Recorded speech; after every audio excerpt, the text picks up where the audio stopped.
Di video kali ini saya ingin membahas mengenai bagaimana sih cara kita membuat agar karyawan kita tuh bisa loyal sama usaha kita. Gak perlu lama-lama lagi, yuk kita bahas. Selamat menonton. Selamat datang di Ngomongin Bisnis.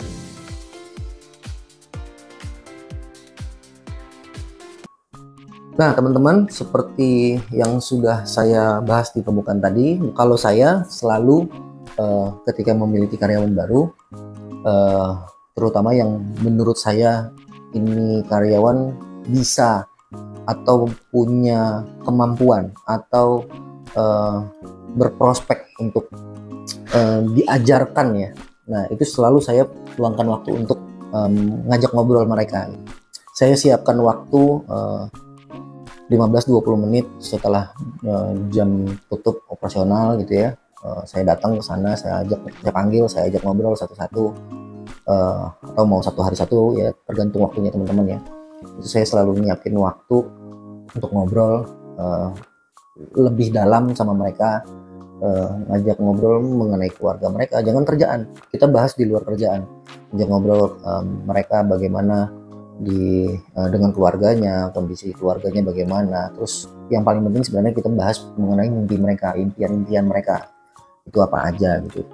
Nah pengalaman saya, kebanyakan karyawan-karyawan ini yang UKM ini biasanya mereka mimpinya itu jangka pendek teman-teman. Jadi kebanyakan mereka tuh mimpinya kayak cuman sebatas pengen ganti handphone baru pak, pengen punya motor pak, pengen punya hal-hal yang menurut saya itu jangka pendek gitu, dan itu sifatnya konsumtif gitu. Karena mungkin di level mereka belum bisa mencapai itu, jadi akhirnya mereka pengen membeli hal-hal tersebut gitu yang sifatnya konsumtif gitu.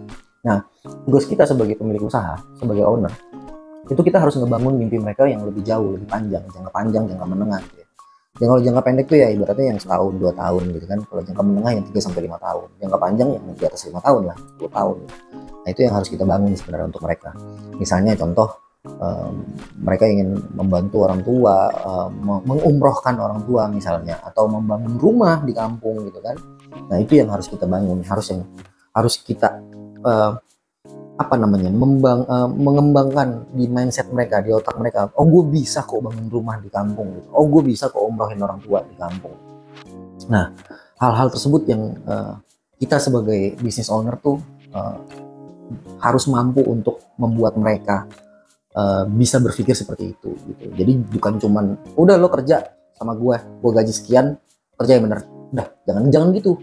Kita harus bisa ngembangin mereka, karena bagaimanapun juga teman-teman, kalau mereka berkembang, kalau mereka bisa berpikiran yang lebih jauh lagi, itu efeknya akan kembali ke kita. Percaya deh teman-teman. Dan satu lagi teman-teman, kita jangan pernah pamrih sama mereka. Karena kalau kita pamrih sama mereka, kita akan kecewa. Wah lo gimana, udah gue kasih begini, udah gue siapin begini, udah ajakin ngobrol begini, tapi lo ngelakuin begini ke gue. Jangan.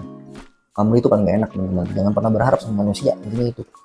Nah jadi kita harus bangun tuh karakter mereka, kita harus bangun. Kita harus tegas, iya wajib kita harus tegas, tapi kita juga harus bisa negosiasi. Kita harus ajak mereka negosiasi juga. Harus berani, mereka harus berani menyampaikan pendapat mereka.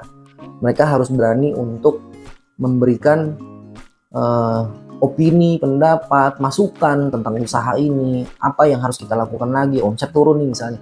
Itu yang harus kita bangun dari mereka. Jadi jangan sampai mereka cuman datang kerja itu sebagai rutinitas, datang produksi, udah habis itu selesai, malam pulang, besok tidur lagi. Jangan sampai hanya sebatas itu gitu. Jadi mereka harus terus berkembang. Kalau mereka berkembang, kita akan merasakan dampaknya kok, kita merasakan efeknya gitu. Dan jangan lupa untuk memberikan jenjang karir ke mereka yang tadinya cuma di dapur. Jadi setelah mereka terlihat nih progresnya, jadikan mereka head produksinya, kepala produksinya. Kalau emang mereka bagus lagi, kalau emang jenjang karirnya langsung ke manajemen, masukin ke manajemen. Atau misalnya jadikan kepala cabangnya, atau jadikan mereka di posisi yang kira-kira menurut teman-teman bisa mengurus itu semua gitu. Tapi sebelum teman-teman menaikkan posisi-posisi mereka tersebut, teman-teman harus mengajarkan dulu, memberikan pandangan dulu lo kalau naik jabatan ke posisi ini lo harus bisa ini, lo harus bisa ini gitu. Ajarin mereka dulu, kalau mereka qualified, kalau mereka mau belajar, mereka pasti akan bisa mengerjakan hal tersebut. Itu teman-teman. Sekian video dari saya. Untuk teman-teman yang belum follow, like, komen, subscribe, silahkan di subscribe. Semoga bermanfaat, semoga dapat menginspirasi teman-teman.